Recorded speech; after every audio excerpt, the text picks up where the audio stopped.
പ്രിയപ്പെട്ടവരെ, നിങ്ങളിപ്പോൾ കാണുന്നത് കർണാടകയിലെ ചിക്കമംഗളൂർ ഡിസ്ട്രിക്റ്റിലെ നരസിംഹരാജപുരം എന്നാർപുര എന്ന് പറയുന്നതായ സ്ഥലത്ത് ബ്രിട്ടീഷ് ഗവൺമെൻറ് പണിത ഒരു പാലം, തടസ്സ പാലം എന്നാണ് അതിന് പറയുക. ആ സ്ഥലത്താണ് ഇപ്പോൾ നിങ്ങളുള്ളത്. അവിടെ കാണുന്നതാണ് തടസ്സ പാലം. അവിടെ മണ്ണൊക്കെ ഇട്ട് ഇങ്ങനെ വെച്ചിട്ടുണ്ട്. അതിലൂടെ ട്രെയിനെല്ലാം ഓടിക്കൊണ്ടിരുന്നതായ ഒരു സ്ഥലമാണ്. യഥാർത്ഥത്തിൽ ഭദ്രാവതി ഡാമിൻ്റെ മുകൾ ഭാഗമാണ്, ഉത്ഭവസ്ഥാനമാണ് ഈ സ്ഥലമെന്ന് ഓർമ്മപ്പെടുത്തുകയാണ്. വളരെ പ്രകൃതി മനോഹരമായ ഒരു സ്ഥലമാണ്. നിങ്ങൾക്ക് കാണാൻ വേണ്ടത് ആ പിന്നിൽ നോക്കൂ, എത്രയോ രസകരമായ ഒരു സ്ഥലമാണ്. മലകളും ഒക്കെ ആയിട്ട് അങ്ങനെ കാണുന്നത്. അവിടെ ഒക്കെയും കാടുകളൊക്കെയാണ് അവിടെ ഉള്ളത്. അതുപോലെ തന്നെ ഈ ഡാമിൻ്റെ വെള്ളം ഇങ്ങനെ കയറി കിടക്കുന്ന സ്ഥലമാണ് ഇത്. പക്ഷേ ഇപ്പോൾ ഈ ഡാമിൻ്റെ വെള്ളം കുറേ ഇറങ്ങി വന്നിരിക്കുന്ന ഒരു സ്ഥലത്താണ് ഞങ്ങളിപ്പോൾ നിൽക്കുന്നത്.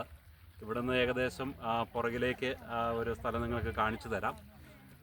ആ ഭാഗത്ത് അവിടെ എൻ്റെ ഒരു കാറ് കിടപ്പുണ്ട്. അതിൻ്റെ മുകളിലൊരു മുളങ്കാടുണ്ട്.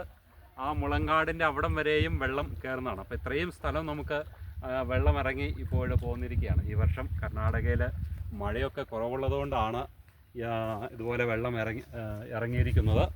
ഇപ്പോൾ ഞങ്ങളും എൻ്റെ ഒരു സുഹൃത്ത് സിജു എന്ന് പറയുന്ന ഒരു സുഹൃത്തും അദ്ദേഹത്തിൻ്റെ ഫാമിലിയും ഞങ്ങൾ ഫാമിലിയും ഒരുമിച്ച് ഈ സ്ഥലം കാണാനായിട്ട് വന്നിരിക്കുന്നതാണ്.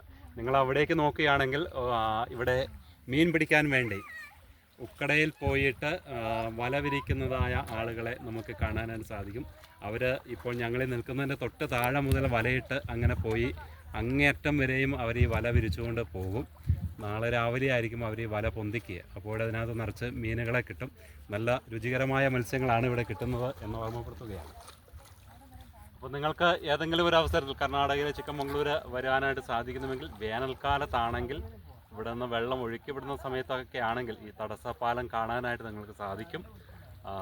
വളരെ മനോഹരമായ, പ്രകൃതി രമണീയമായ, നമ്മുടെ കണ്ണുകൾക്ക് ഏറെ ഇമ്പകരമായ ഒരു സ്ഥലമാണ് ഇതെന്ന് ഓർമ്മപ്പെടുന്നു. ദൈവം എല്ലാവരെയും അനുഗ്രഹിക്കട്ടെ.